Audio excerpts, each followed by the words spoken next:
अस्सलाम वालेकुम and welcome to C++ introduction series part 2। दोस्तों, इस सीरीज ऑफ इंट्रोडक्शन के अंदर हम 8 डिफरेंट टॉपिक्स के बारे में बात करने वाले हैं, जिसमें से 3 टॉपिक्स के बारे में हमने पार्ट 1 में बात की थी। अगर वो वीडियो अभी तक आपने नहीं देखी तो वो वीडियो आपको मैं जरूर रिकमेंड करूंगा। उस वीडियो का लिंक डिस्क्रिप्शन में मौजूद है, उसको जरूर चेकआउट कीजिएगा। तो दोस्तों, इस वीडियो के अंदर हम C++ के 4 मोस्ट इंपॉर्टेंट टॉपिक्स के बारे में बात करने वाले हैं, तो इस वीडियो को बिल्कुल भी स्किप मत कीजिएगा। तो बढ़ते हैं हम सबसे पहले अपने मेन टॉपिक की तरफ और बात करते हैं पैराडाइम अप्रोचेस के बारे में। तो प्रोग्रामिंग में 2 मेन पैराडाइम्स हो सकती हैं, इंपेरेटिव और डेक्लरेटिव। हम इसके बारे में समझने की कोशिश करते हैं कि इंपेरेटिव क्या है और डेक्लरेटिव क्या है। तो इंपेरेटिव प्रोग्रामिंग का बेसिक मकसद फोकस करना होता है कि कोई भी प्रोग्राम कैसे एग्जीक्यूट किया जाएगा, उसके स्टेप्स क्या होंगे, वो किन स्टेप्स को फॉलो करेगा अपनी एग्जीक्यूशन कंप्लीट करने के लिए। और डेक्लरेटिव प्रोग्रामिंग का फोकस होता है कि किसी भी प्रोग्राम के अंदर क्या चीज़ एग्जीक्यूट होगी, ये प्रोग्राम की लॉजिक को डिफाइन करता है। तो ये तो प्रोग्रामिंग के अंदर 2 मेन पैराडाइम अप्रोचेस थी, लेकिन हम इसके साथ साथ कुछ और पैराडाइम अप्रोचेस को भी जरूर देखेंगे और उनके बारे में समझने की कोशिश करेंगे। तो हम सबसे पहले बात करेंगे प्रोसीजरल प्रोग्रामिंग की। तो इसका मकसद किसी भी प्रोग्राम के अंदर स्टेप्स को डिफाइन करना होता है कि कोई भी प्रोग्राम किस स्टेप्स के साथ मूव ऑन करेगा और वो अपनी एग्जीक्यूशन की तरफ जाएगा। और फंक्शनल प्रोग्रामिंग किसी भी प्रोग्राम को मैथमेटिकल फंक्शंस की तरह ट्रीट करता है। जैसा कि आप किसी भी मैथमेटिकल फंक्शन को डेमास रूल के अकॉर्डिंग सॉल्व करते हैं, सेम इसी तरह फंक्शनल प्रोग्रामिंग भी एक डिफाइंड रूल को फॉलो करता है किसी भी प्रोग्राम को एग्जीक्यूट करने के लिए। जैसा कि कोई भी प्रोग्राम एग्जीक्यूशन के टाइम मेन फंक्शन को एवेलुएट करने की ट्राई करता है। और अगर हम बात करें ऑब्जेक्ट ओरिएंटेड प्रोग्रामिंग की, जिसे हम OOP भी कहते हैं, और ये किसी भी प्रोग्राम को एज अ ऑब्जेक्ट ऑर्गेनाइज करता है और डाटा स्ट्रक्चर के अंदर एट्रीब्यूट्स और मेथड्स को इंटरैक्ट करता है। इसके अलावा कुछ और टाइप की भी पैराडाइम प्रोग्रामिंग होती हैं, जिनके बारे में हम ब्रीफली डिस्कस करते हैं।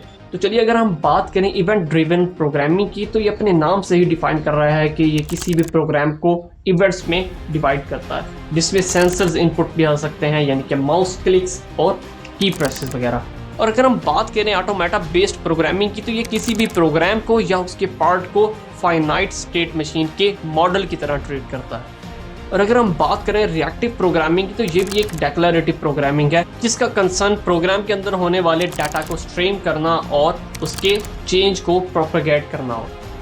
और अगर हम बात करें एब्स्ट्रैक्शन के बारे में, तो abstraction is a process to remove characteristics from something.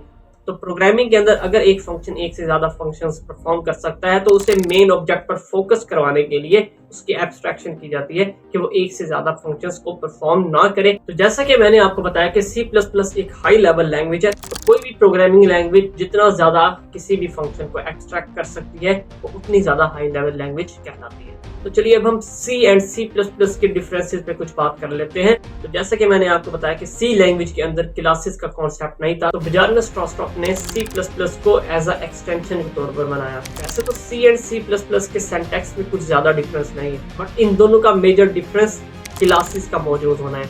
C language के अंदर क्लासेस को ऐड नहीं किया गया था। बजारनस स्ट्रॉस्टॉक ने C लैंग्वेज के अंदर क्लासेस को ऐड करने के लिए C++ को इन्वेंट किया, जिसकी वजह से C++ को at the very beginning C with classes के नाम से जाना गया और बाद में इसका नाम C++ रखा गया। तो जैसा कि मैंने आपको बताया कि C++ एक जनरल पर्पस प्रोग्रामिंग लैंग्वेज है, तो कोई भी प्रोग्रामिंग लैंग्वेज एक स्पेसिफिक पैराडाइम के थ्रू वर्क करती है। तो C++ के अंदर ऑब्जेक्ट ओरिएंटेड प्रोग्रामिंग पैराडाइम बहुत इंपॉर्टेंट रोल प्ले करती है, और हम इसके कुछ सैलिएंट फीचर्स के बारे में बात करेंगे। तो जैसा कि मैंने आपको बताया कि C++ एक ऑब्जेक्ट ओरिएंटेड प्रोग्रामिंग लैंग्वेज है, बट C एक प्रोसीजरल प्रोग्रामिंग लैंग्वेज है। तो इन दोनों का मेजर डिफरेंस और C++ का इंपॉर्टेंट फीचर यही है कि वो किसी भी क्लास को क्रिएट एंड डिस्ट्रॉय कर सकता है, अनलाइक C लैंग्वेज। और ये लैंग्वेज ब्लूप्रिंट्स को भी क्रिएट करती है, जिससे हम बाकी ऑब्जेक्ट्स को भी बना सकते हैं। तो ऑब्जेक्ट ओरिएंटेड प्रोग्रामिंग लैंग्वेज के major features classes, object encapsulation, polymorphism, inheritance और एब्स्ट्रैक्शन। तो जैसा कि मैंने आपको बताया कि C++ एक मशीन इंडिपेंडेंट लैंग्वेज है। इट मींस कि अगर आप कोई पीस ऑफ प्रोग्राम किसी लिनक्स या किसी और ऑपरेटिंग सिस्टम पर बना रहे हैं, तो वो विंडोज या किसी और ऑपरेटिंग सिस्टम पे भी एग्जीक्यूट हो सकता है। तो दोस्तों, ये थी आज की वीडियो, जिसके अंदर हमने C++ के 4 डिफरेंट टॉपिक्स के बारे में बात की, और मैं C++ इंट्रोडक्शन सीरीज का पार्ट 3 आपके लिए जल्द ही अपलोड करने वाला हूँ। और अगर आपको ये वीडियो पसंद आई तो मेरी एफर्ट को अप्रिशिएट कीजिए। मैं मिलूंगा आपसे नेक्स्ट वीडियो में। इजाजत दीजिए, अल्लाह हाफिज।